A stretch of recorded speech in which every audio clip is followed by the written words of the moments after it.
Hey everyone, it's Lexie. So as we are approaching the school year, I thought this would be a fun video to do. So I'm going to be talking about my favorite fictional teachers slash mentors. And so I think I'm not including Harry Potter because I could just do a whole video of favorite mentors and teachers from Harry Potter. So I had to think outside of the box for this one. So these are characters that kind of really really stand out. They have that mentor. A lot of these were mentors in my opinion, so they hold a special place in my heart. So this was really fun to pick out. So yeah, without further ado, let's get started. So starting out, I first have Aveline from The Help, and what I really love about Aveline is she's not only is she very complex in just her character in general, but I feel like she kind of does a really good job at mentoring her friends who are not only within the help community but also Skeeter as well, kind of helping her with her life. She kind of becomes that motherly figure that Skeeter never really had growing up, and I really think I really love this movie. It's not a true book to movie adaptation, but I think they do a really good job, and I feel like Viola Davis is totally encaptures that character of where she's kind of that motherly figure for everyone who kind of helps guide people in the right way, the right direction, and kind of starting this kind of almost resistance to the oppression that they're feeling, and creating the dialogue, which I really like as well. So this is probably one of my all-time favorite books. I love this. This is my post ACL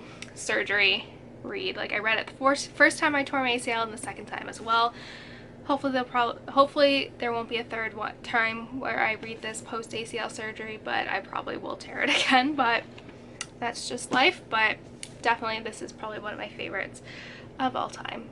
Next, I have Haymitch from The Hunger Games, and what I think more about the Haymitch from the movies, I think he's just a really funny mentor, especially in the beginning where he's kind of a drunk and stumbling around everywhere, and they're just what did we get ourselves into? How is this guy gonna save us? But he really, despite kind of disassociating himself from the world and from these games, he very much cares about Katniss and Peeta, and he plays a very significant role in creating the resistance that forms the rebels, especially in the second one, and he kind of has a little moment in the third one, but he rises to the occasion eventually. But I think it really shows how mentors and people who kind of help guide us aren't perfect, and I think that really is important to realize. People who we look up to aren't perfect, and I think they're flawed, and I think this book does a really good job at showcasing that, especially because this book's kind of directed towards a younger audience, so I think that's really important for kids to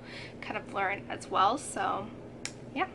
Next, I have the dragon from Uprooted, and I can't pronounce the main character's name. I totally butcher it no matter what, so I'm not going to attempt it. But basically, what the dragon becomes a mentor to the main character. He kind of teaches her magic, and because it's very unheard of in terms of just her power. It's very uncommon, and he kind of helps her learn to master this and all of that, and they also kind of form a little romance, which was, I liked. But I think it's really interesting too, because it wasn't something he really expected, and he kind of very much disassociates the people that he collects every so many years, the women he collects, that he kind of holds as tribute for protecting the land. And I think it's really interesting because he wasn't really expecting to kind of be in this position, and there's a lot of ups and downs, but I really loved kind of seeing his progression through this, also kind of figuring out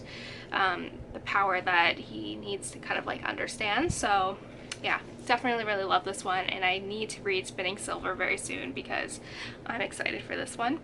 Next, I have Eve from the Alice Network, and what I really like about this, again with Haymitch too, is she's kind of a drunk and kind of uses her alcoholism as a way to escape her past and her feelings, but she has a very much love-hate relationship with Charlie in the beginning, but as the story progresses, she kind of learns to love Charlie, I guess you could say. And again, here she's very flawed. She's not perfect, but I think that's what makes her even more lovable. She kind of becomes that mother figure again here for Charlie, which I really loved. I love seeing their like relationship blossom in here, and they're just very snippy, which I really like, and just their banter. But Eve is definitely such a complex character, and you kind of, especially in the beginning, you don't really understand her background, but as the story progresses you understand it a little bit more and why she is the way that she is. But she, despite kind of her flaws and all that, she's very caring. Like, she comes off very cold and hard and just like she doesn't care, but she deep down really cares, and I think that's really kind of sweet. And I love seeing her relationship form and her like mentorship form with Charlie throughout this novel, because it was just my favorite part. And lastly, I have Rysand from the Court of Thorns and Roses trilogy by Sarah J Maas, and then more particular in kind of the second one and third one. I feel like, especially now that me and my friend are rereading this trilogy together, there's a lot of things that I've been picking up the second time around that I didn't pick up the first time. And what I really like about Rysand is that he's a very much he's like a mentor to Farah, especially in the beginning without her really knowing it. He kind of understands her kind of grief and her just, you know, struggle with being under the mountain.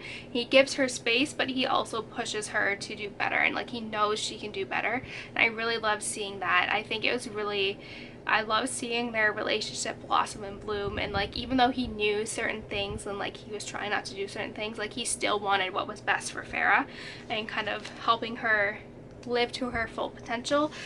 So like I said, like this book is not perfect, it's flawed in some aspects, but it's just a really good guilty read, and me and my friend are devouring it. So what can I say? So that's it, guys. Thank you guys so much for watching. I hope you guys enjoyed this video. Let me know in the comments below what your favorite fictional teachers and mentors are and all of that fun stuff. So yeah, thank you guys so much for watching. Don't forget to give this video a thumbs up, and I will see you guys next time.